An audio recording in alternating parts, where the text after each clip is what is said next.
বন্ধুরা OnePlus Nord এই স্মার্টফোনটাকে নিয়ে যে কি পরিমাণ হাইপ ক্রিয়েট হয়ে গিয়েছে এই নিয়ে তো আপনাদের অলরেডি ধারণা রয়েছে, কারণ একটা mid range category smartphone OnePlus এর পক্ষ থেকে আসতে যাচ্ছে। এই বাজেটের মধ্যে OnePlus অনেক দিন পর ব্যাক করতে যাচ্ছে এবং এই বাজেটটার মধ্যে আমরা আপকামিং সময়ের মধ্যে দারুণ ব্যাটেল দেখতে পারবো। OnePlus, Motorola, Samsung এবং Realmeর পক্ষ থেকে দারুণ ব্যাটেল দেখতে পারবো। কিন্তু মেইন ফ্যাক্ট হচ্ছে OnePlus Z নিয়ে আমাদের এখন পর্যন্ত অনেক ধারণা হয়ে গিয়েছে, এর মধ্যে স্পেসিফিকেশন কি হবে সব কিছু লিক হয়ে এসে পড়েছে। Snapdragon 765G AMOLED panel, 90 hertz refresh rate, সামনে ডুয়েল পাঞ্চ হোল ক্যামেরা 32+8 এবং 48 মেগাপিক্সেলের ট্রিপল ক্যামেরা বা কোয়াড ক্যামেরা, যেটাই হোক না কেন দুটার একটা থাকবে।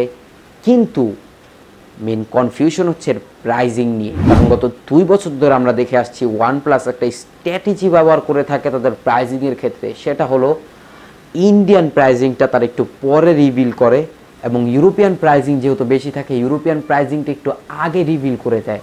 যেরকমটা কিনা আমরা দেখেছি OnePlus Nord-এর ক্ষেত্রে পিটলা অফিসিয়াল ডকুমেন্টারির মধ্যে হিন্ট দিয়ে জানিয়ে দিয়েছিল যে $500 নিচে থাকবে, মানে $499 এবং $500 বাংলাদেশি টাকা কনভার্ট করলে অ্যারাউন্ড 40-42 হাজার টাকার মধ্যে আসে এবং ইন্ডিয়ান প্রাইজিংয়ে 36, 37 হাজার, 35 হাজার এইরকম আসে আর কি। কিন্তু যেহেতু এটার ম্যাক্স ভেরিয়েন্ট 12GB ভেরিয়েন্ট, সেও তো দেখা যাবে কি আমরা সবসময় দেখে আসছি এই কারবারই তারা করে থাকে, যেটা কিনা এবারও করবে।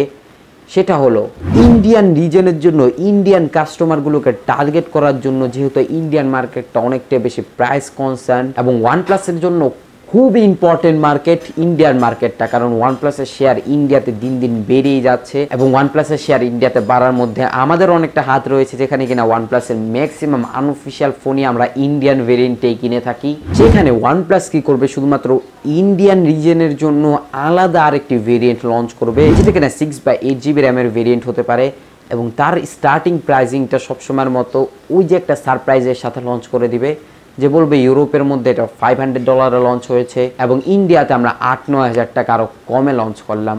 এই আর কি দেখা যাবে যে 25-26 হাজার রুপিসের মধ্যে ইন্ডিয়াতে লঞ্চ করে যাবে এবং দিন শেষের প্রাইজিং নিয়ে কেউ একটু শব্দ করবে না। তার প্রধান কারণই হচ্ছে তারা ইউরোপিয়ান প্রাইজিং আগে রিভিল করে দেয় এবং ইউরোপের মধ্যে আমরা সবসময় দেখে আসছি স্মার্টফোনের প্রাইজিং অনেকটাই বেশি থাকে এবং ওই প্রাইজিং আগে রিভিল করার পর ইন্ডিয়ান প্রাইজিং যদি তারা আরো 10 হাজার টাকা কমের মধ্যে লঞ্চ করে দেয় বেস ভেরিয়েন্টটা, তাহলে মানুষ একদম ঝাঁপায়া পরে স্মার্টফোন কিনে মনে হয় যে একদম মাগনাই দিয়া দিতেছে।